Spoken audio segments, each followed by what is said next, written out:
भारत सरकार के वित्त राज्य मंत्री डॉक्टर भागवत करार ने भाजपा राज्य मुख्यालय में संवाददाता सम्मेलन को संबोधित करते हुए कहा कि हिमाचल को बेहतर तरीके से सेवा देने के लिए राज्य में बैंकों और सार्वजनिक उपक्रमों के साथ कई बैठकें की गई। उन्होंने कहा कि ग्रामीण क्षेत्र बैंकिंग ढांचे से नहीं जुड़े हैं और बैंक संवाददाताओं से अनुरोध किया है कि वे इन गांव में दिन में 4 घंटे बैठकर काम करेंगे। ये पहल इन गांव को बैंकिंग सिस्टम से जोड़ेगा। उन्होंने कहा कि 3500 रेहड़ी पटरी वालों को सरकारी योजनाओं से जोड़ा गया है, जिसके तहत उन्हें अपने व्यवसाय के लिए 10,000 से 50,000 तक की राशि मिलती है। ये पंजीकरण अभी कम है और इसे जल्द ही बढ़ाया जाएगा। उन्होंने कहा कि हम अपने लोगों की वित्तीय साक्षरता पर ध्यान केंद्रित कर रहे हैं और नाबार्ड के माध्यम से हम ऐसे साक्षरता स्तर को बढ़ाने के लिए गांव-गांव जाएंगे।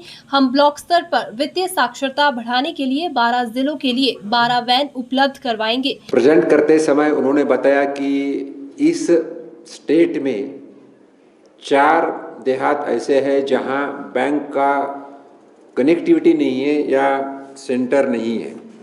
तो ये 4 जो गांव थे उसमें मुझे पता चला कि मोहली खास, जबाना, जंगल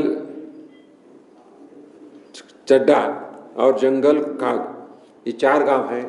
तो मैं इसी में से 2 गांव में स्टेट बैंक ऑफ इंडिया के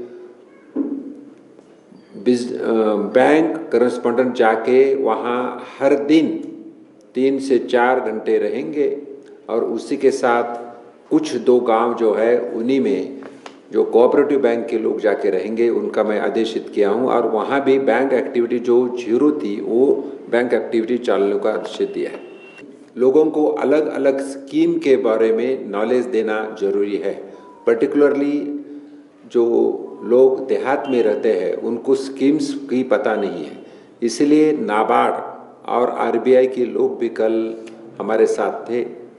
नाबार्ड के जो यहाँ के प्रदेश के प्रमुख जनरल मैनेजर है उनको लेके हमने जो यहाँ हिमाचल प्रदेश में 12 डिस्ट्रिक्ट्स हैं, तो 12 डिस्ट्रिक्ट्स में के हर डिस्ट्रिक्ट को एक नाबार्ड के माध्यम से फाइनेंशियल लिटरेसी के लिए एक वैन दी जाएगी। अभी तक 6 वैन दिया है और 6 नए वैन नाबार्ड जो कोऑपरेटिव बैंक और रीजनल रूरल बैंक को देंगे और ये बैंक यानी कोऑपरेटिव और रीजनल रूरल बैंक की एग्रीकल्चर ऑफिसर देहात में जाके किसानों को और वहाँ के नागरिकों को प्रशिक्षित करेंगी फाइनेंशियल लिटरेसी की, वो भी हमें कल आदेशित किया है। इसी के साथ जो मैं बताना चाहता हूँ, प्रधानमंत्री मोदी जी के नेतृत्व में जो प्राइम मिनिस्टर जनधन योजना शुरू हुई है जो 2015 से है, इसमें अभी तक 46 करोड़ लोगों ने अपनी 0 बैलेंस पे बैंक अकाउंट पूरे देश में खोले। इस स्टेट का आढ़ावा लेने के बाद, रिव्यू लेने के बाद पता चला कि हर 1 लाख पॉपुलेशन में कम से कम 30,000 लोगों का तो ये अकाउंट होना चाहिए, लेकिन थोड़ा कम है, 24,000, 5-6 हज़ार का कम है। तो उसी को बढ़ावा देने के लिए हमने 31 सितंबर की तारीख दिया है। जो नेशनलाइज बैंक के ब्रांचेस है यहाँ और जो प्राइवेट सेक्टर बैंक है, इन सभी बैंकों को हमने आदेशित किया है कि 30 सितंबर के पहले देहात रहो या अर्बन एरिया रहो, जिनका बैंक में अकाउंट नहीं है वो लोगों का अकाउंट निकलना चाहिए, वो अकाउंट 0 बैलेंस में होना चाहिए।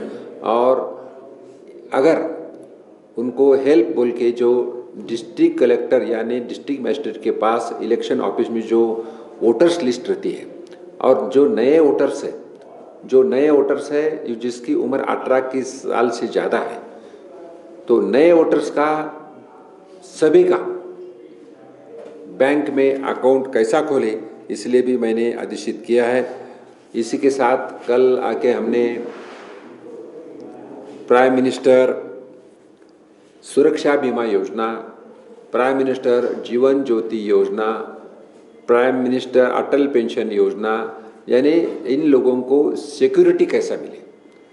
प्राइम मिनिस्टर सुरक्षा बीमा योजना ऐसी योजना है जिसमें से 20 रुपये अगर उन लोगों ने या सिटीजन ने भर दिया तो उनको 2 लाख तक उनको बीमा मिलता है।